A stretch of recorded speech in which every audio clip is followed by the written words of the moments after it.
Not realizing I was taken aback, my husband boldly declared, "Alice, let's sell your parents' house. It's a great deal. She helped us out, so we got this amazing offer. Overlook my affair, will you?" "No way I am selling it, you cheater. Enough with the disrespect. My name is Alice. I've been married to Tom for 5 years now. Our beloved son has just turned 4. Ours was what you might call a shotgun wedding, and we had our child soon after getting married. We've been trying our best to navigate parenting together. We hope to continue supporting each other and even wanted another child." I assumed my husband felt the same way. However, his enthusiasm for parenting suddenly cooled off around the time our son, Mike, turned 3. It probably started with Mike's terrible twos. As soon as adorable Mike began showing signs of independence, Tom checked out of parenting. Given his tendency to quickly lose interest, it's surprising he focused on parenting for 3 years. Around the same time, something shocking happened. My parents fell one after the other and passed away.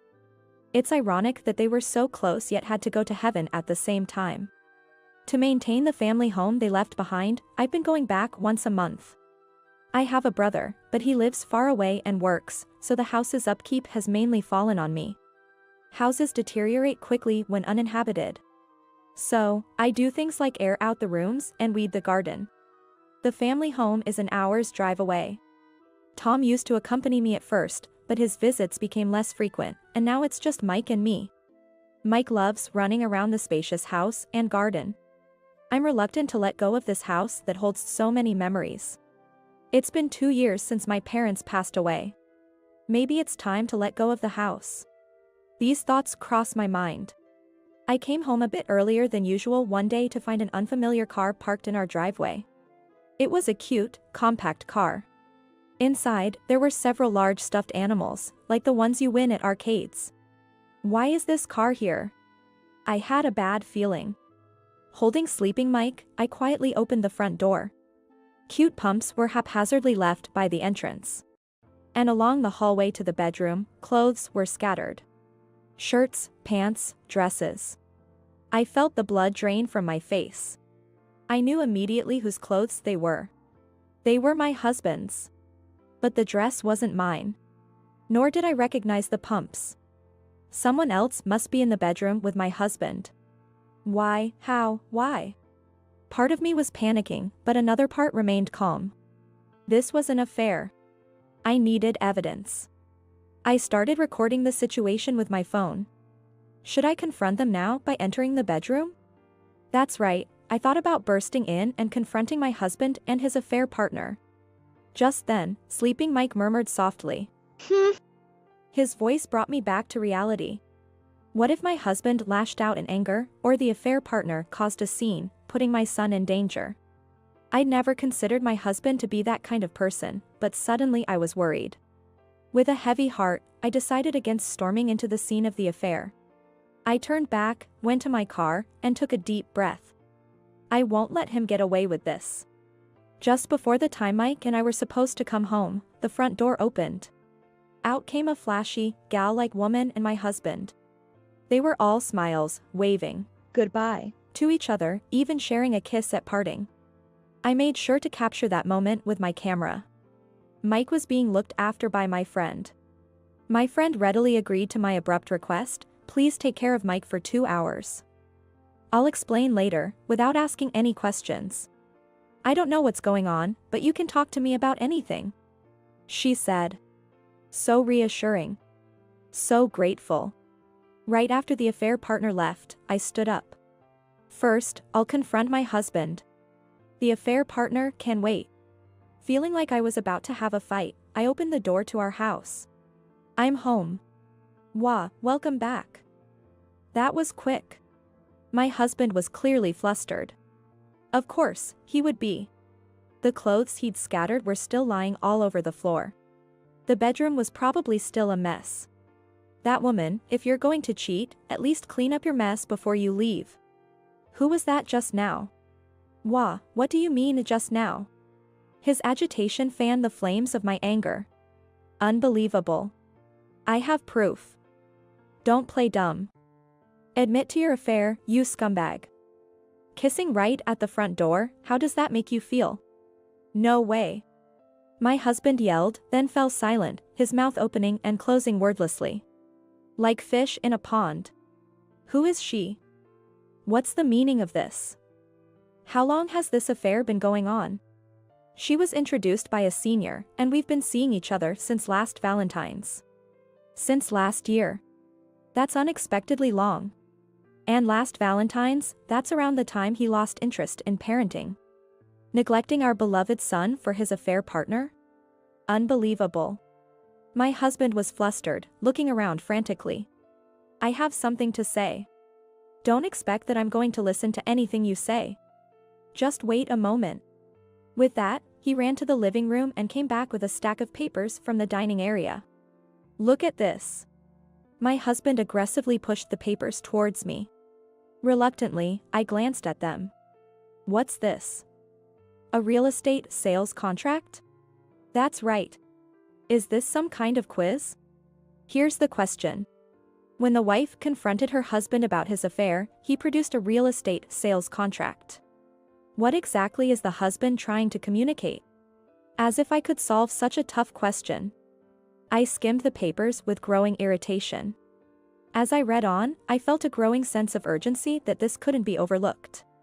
Because the documents detailed the sale of my family home. Wait a minute. Why is my family home being sold? My husband's affair was a bolt from the blue, but selling the family home was utterly unexpected. Apparently, the correct answer to the earlier quiz is, the affair was for real estate purposes. The truth seems even more elusive now. My husband began to explain. That woman earlier. Mia, she knows this incredible woman named Layla. Layla is into all sorts of businesses, even runs seminars. And she's really impressive. I've been to a few seminars with Mia, and even my parents have come to trust Layla completely. She even knows celebrities. She's offered to buy your family home. It's a win-win, she gets the property below market value. And we get more money than going through a realtor. I met with Layla today to finalize the deal. So, Mia, the affair partner, and now a new character, Layla, have appeared. Connections with celebrities. Seminars. Real estate transactions. My excited husband. Things are starting to make sense. My husband's interests have shifted to a very dubious area. While it's ridiculous, it's also somewhat understandable. But I don't want to be involved. Oblivious to my dismay, my husband made a bold proposition. Alice.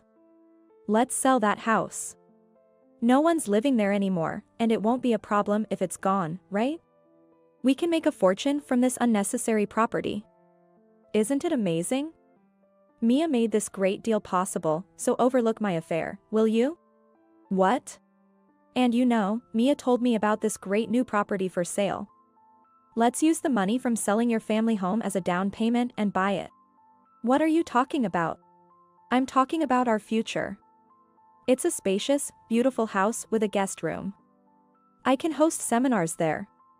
And when there's no seminar, I'll invite Mia over. Sounds great, right? I'm appalled. I felt all the strength drain from my body. You're being scammed. This is a shady deal, you should back out. I was about to say this but stopped myself. Here's a question. Why didn't the wife scold her deceived husband? The answer is simple. Because he's no longer my husband. Overlook his affair? How dare he plan to sell my precious family home without consent? Invite Mia to the guest room? What does he intend to do in a house where his wife and son live?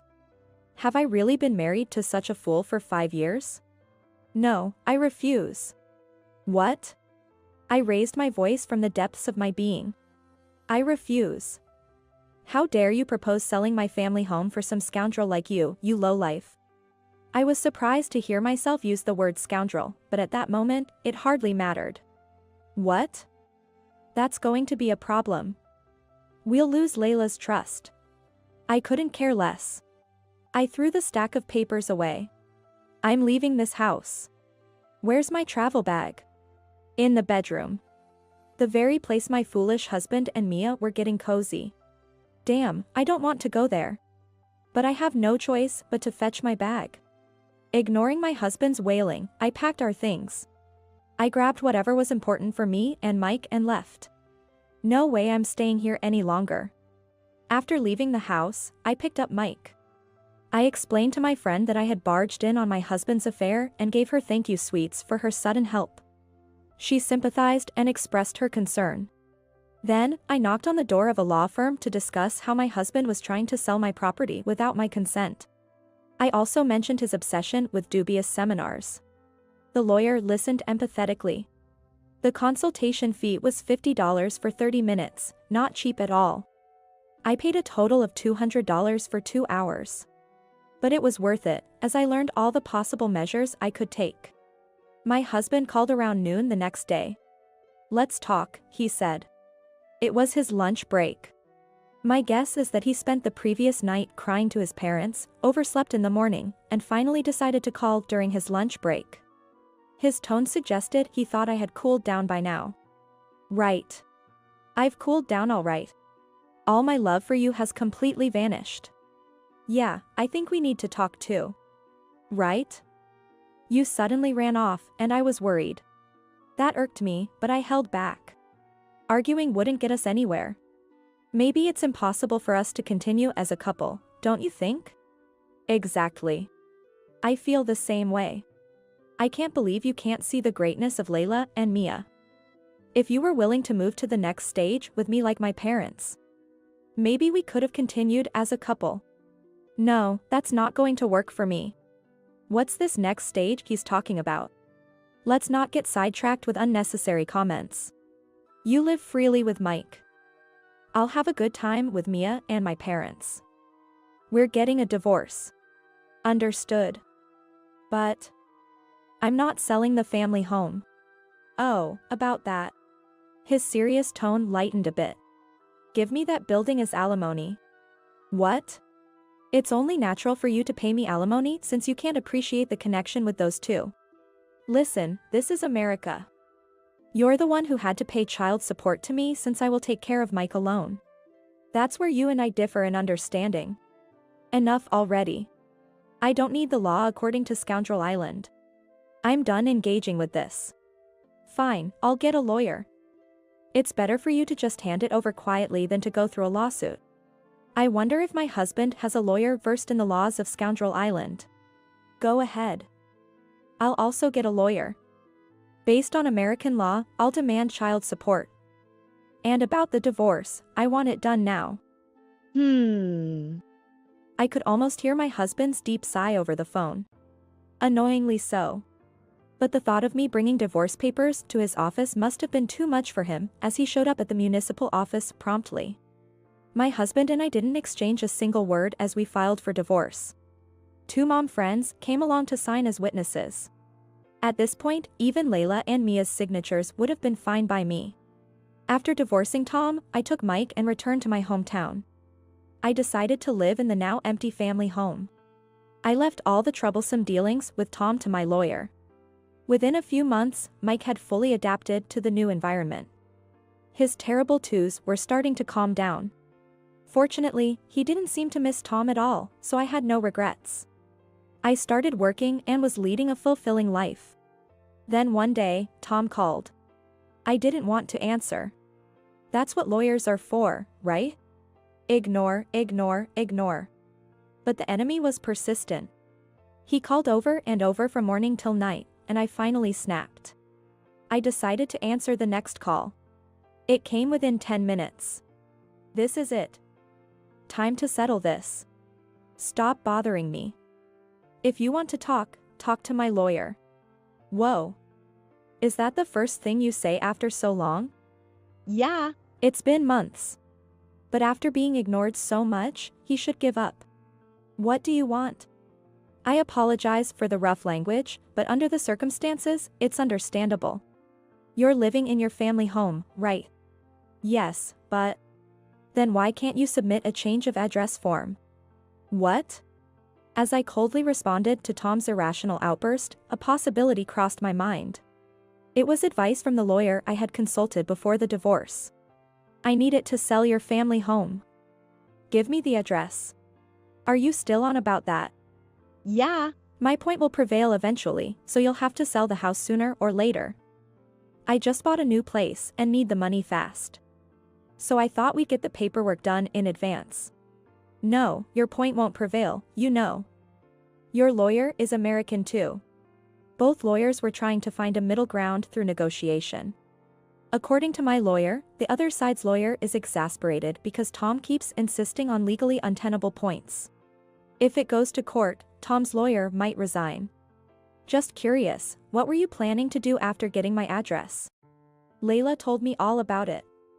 If I change your address and then I can change the building registration. You wouldn't know that, being clueless. But when I tried to change your address at the postal service, they said it didn't match the current address and wouldn't accept it. I wrote down your family home's address correctly. What gives? Changing the address and the building registration, huh? You know, that's a serious crime in America. Eh? Serious? What part of this is he focusing on? There's no doubt, this was the scheme that the lawyer I consulted, Brent, had warned me about. Changing someone's address without their knowledge, and then rewriting the property registration to sell it. Such schemes exist. To prevent becoming a victim, I temporarily moved my residency registration to a location other than my family home. It was my brother's place. Tom has no idea about my brother's address. He vaguely knows it's somewhere in that state. And just in case, I've also restricted access to my residency information. So, Tom can't change my address on his own. And selling my family home without my permission is even more out of the question. Thank you, Brent, for the advice. Crime? That's rude. I was just doing as Layla instructed. To Layla, you're just a handyman willing to commit crimes. And you probably had your affair partner Mia write a power of attorney, right? That's forgery of private documents, and using them is another crime. But, I already signed a contract with Layla for your family home. Mia said she had experience forging signatures and told me to leave it to her. Then Mia and Layla are accomplices. They're conspiring to frame you. What? Maybe Layla finally saw through Tom's foolishness. Probably, the plan to sell my family home got exposed to me too soon. The divorce happened in a flash. Negotiations related to the divorce weren't going smoothly either. They couldn't figure out how to take the family home from me. So, thinking they couldn't milk him anymore, they sold him a new property and ran away. Well, that's just speculation. Thinking of Tom bewildered on the other end of the phone, it's both pitiful and sad. Lately, Dad has started saying something similar to you. That Layla and Mia are suspicious. That we should consult the police. But that can't be. Oh, my father-in-law has come to his senses. Good for him. But it's no longer my concern. I think you should listen to him. After all, you're someone who easily gets heated up, loses sight of everything else when you focus on one thing. And can't distinguish between good and bad. You're just a fool. So, don't ever contact me again. With that, I hung up. Feeling refreshed after saying what I needed to, I blocked his number. Now, I can just watch from the sidelines. Afterward, Tom heeded his father's advice and went to the police, leading to the swift arrest of Layla and Mia. Turns out, the couple was in the business of fraud. Indeed, they had been targeting Tom all along. Unbeknownst to me, they had swindled a significant amount of money from Tom and his parents. The new property they introduced was actually second-hand. Tom and his parents were on the verge of being stripped of everything. Going to the police saved them just in time. However, Tom was scolded by the police for attempting to sell my family home without permission. He was lucky not to be prosecuted this time, but it would have been prison for him otherwise. I'm just relieved that Mike's father didn't end up a criminal. The incident is somewhat settled now. I changed my address to my family home from my brother's place. What an ordeal it's been. Later, through his lawyer, Tom inquired about the possibility of remarrying. As if. I told him to focus on paying child support instead of entertaining such convenient fantasies. It was not Tom but his parents who showed understanding to my blunt reply. Reflecting on how they had been misled by the Layla and Mia couple, they paid child support on behalf of Tom. Right. Being swayed by your son's affair partner is just crazy. Normally, you'd get angry and say, "Don't you dare cheat, you foolish son." Tom is expected to diligently pay child support every month. I've taken this experience to heart, reminding myself that I must raise Mike well. I am determined to nurture him into a person who can distinguish between right and wrong. I'll teach him how fraudsters operate, so he knows to avoid them. But maybe it's too early for talks on fraud and money. Mike is happily running around in the spacious backyard of my family home. Mom. I caught a grasshopper. Wow, that's great. Let's release it later, okay? Seeing Mike's bright smile makes me feel content. In this house where I grew up, I'll live freely and happily with my son, just the two of us.